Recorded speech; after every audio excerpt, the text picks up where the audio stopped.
Magandang araw mga kaibigan. Bigyan natin ng reaction opinion itong post ni Attorney Anthony Lodalvi Vista. Isinare niya ang pahayag ni Attorney Lorna Capunan na sabi dito, BP Sara 100% na sigurado umanong makukonvict ayon sa isang eksperto. Eksperto itong si Attorney Lorna Capunan. So, ito ang reaksyon ni paliwanag ni Attorney Vista. Certainly in an uncertain process, a critic of Attorney Lorna Capunan's 100 conviction claim. Attorney Capunan's declaration that Vice President Sara Duterte faces a 99% or even 100% likelihood of conviction is legally careless. Coming from a well-known lawyer, the statement carries weight in public discussion. That is precisely why it deserves sharper scrutiny. A lawyer should clarify constitutional limits, not convert an uncertain impeachment process into a political prophecy. So, nabigla rin ako sa ganitong statement kasi controversial lawyer itong si Attorney Capunan. May nabasa kong comment na parang nagpaparamdam. Bakit? Parang gusto niyang maging private prosecutor kasi ang Kamara, as proposed by Congressman Luistro, inaamin niya na sila, mga prosecutors, mga members ng Committee on Justice, kulang sila sa experience sa actual litigation. Kulang sila ng law practice. At nakikita ko na sa trial sa Senado, ilalampaso sila ng mga batikang trial lawyers ni BP Sara.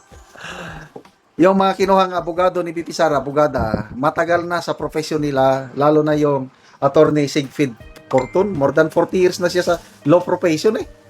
Wala kang, talagang ilalampaso ka ng mga veterano. Parang kami, sa trabaho namin, between a captain or a major na marami ng laban na pinagdaanan, compare sa tiniente na bagong report sa serbisyo, sa unit, na wala pang actual baptism of fire sa encounter. Ganyan ngayon ang labanan. Veterano ang mga trial lawyers ni BP Sara compared itong mga kongresistang abogado. Inaamin nila na wala silang experience. Kaya, ito, parang interesado si Attorney Capunan na ma-hire na private prosecutor ng Kamara. Kaya yun, nagpaparinig. Ano pa? Maraming controversial issues dito kay Attorney Capunan, yung hazing case. I don't know what year, yung ages, yung fraternity ages, yung biktima, Castillo ba yun, Alilio? Nagsampahan sila ng kaso ni UST Lodin Divina tungkol sa unjust vexation, ganun.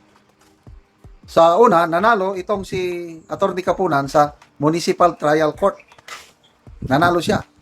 Kailang nag-motion for reconsideration si Lodin Divina sa trial court, nanalo si Attorney Divina, ganun. So, may mga kapalpakan din itong si plunder case ng senador, panahon ni Gloria. In a way, veterano na itong si Lorna Capunan sa pag-abogado bilang trial lawyer. Kailang yung sasabihin niya na 100% conviction, wala na ako. Hindi na ako maniniwala doon. Kasi, sinong nagsabi? Si retired Supreme Court Justice Adolfo Ascuna, one of the framers ng 1987 Constitution. Ang kanyang analysis,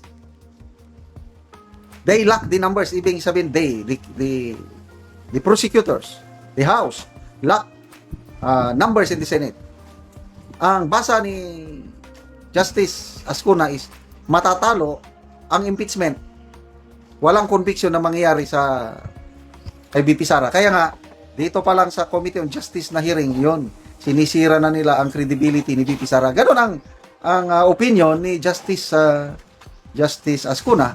Ganyan din ang sabi ni Senator Marcoleta, they don't have the numbers. Sabi, they need 16 to convict BP Sara.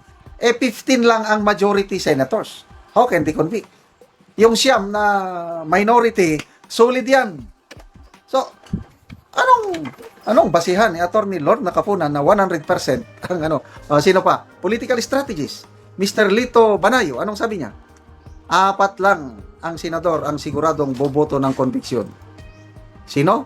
Lacson, Soto, Hontiveros, and Pangilinan. Yung iba, maybe mag-abstain. So, 16 senators, nakikita ni Attorney Political Strategist Lito Banayo, 16 ang boboto ng acquittal. So, kanina ako maniniwala kay Kapunan? Oh, no way. Hindi ako sang-ayon. Malayo yung sinasabi niya. Ang aking nakikita, mananalo, maa-acquit si BP Sara sa kanyang impeachment trial. Salamat mga kaibigan sa inyong pagsubaybay sa channel nito.